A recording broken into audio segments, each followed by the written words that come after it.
Astarada naringi becərən fermerlər məhsulu xarici bazarlara çıxara bilmirlər.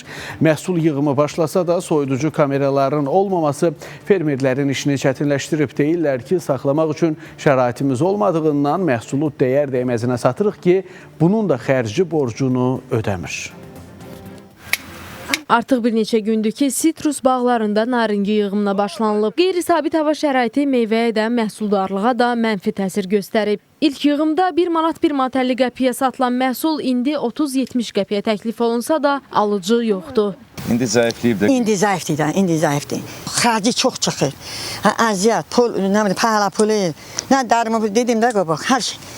Pul çox çıxır. Gəlir az olur. Çox deyələmir də biz üçün.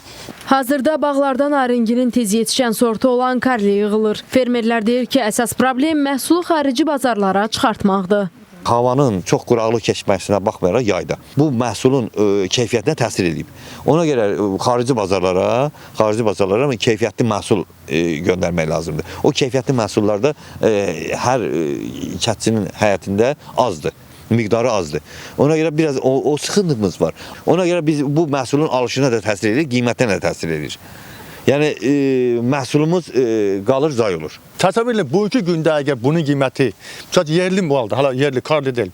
Bugünkü gündə bunun qiyməti 91 manatsa əgər, bir ay əgər bunu 2 ay saxlasaq, bu olacaq 2-3 manat. Necə ki, keçənləri biz bunun şahidi olduq. Məhsulu xarici bazarlara çıxartmaq üçün bəzi qurumlar fermerlərdən müxtəlif sənədlər tələb edir. Həmin sənədlər toplanılana kimi məhsul zay olur. Həm də rayon ərazisində saxlama kameraları yoxdur ki, yığılan məhsul kameralarda saxlanılsın. Əsasən sıxıntımız sərhəd keçid məntəqələrində olan çoxsaylı sənədlər istədiklərinə görə çox adam öz məhsulunu vurub xaricə apara bilmir. Bunlar ki, soyucu ambarları olsa əgər, biz burada mənfaat istədiyimiz yerə götürə bilərik. Yenə də min şükür, az deyil, götürürük, amma bizim zəhmətimizə dəymir bu. Hazırda məhsul yığımı əsasən rayonun Siyəkü kənd ərazi vahidliyinə daxil olan Dağətəyi kəndlərində aparılır. Bugünə kimi 1000 tondan artıq məhsul yığılıb.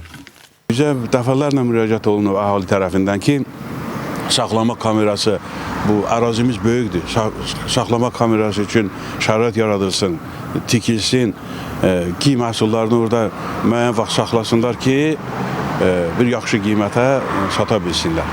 Əhali tərəfindən dəfələrlə bizə müraciət olunub, biz də yuxarı təşkilatlara müraciət eləmişik, söz veriblər ki, yaxın gələcəkdə bizim üçün kamerası məhsulun saxlama kamerası üçün şərait yaradılacaq.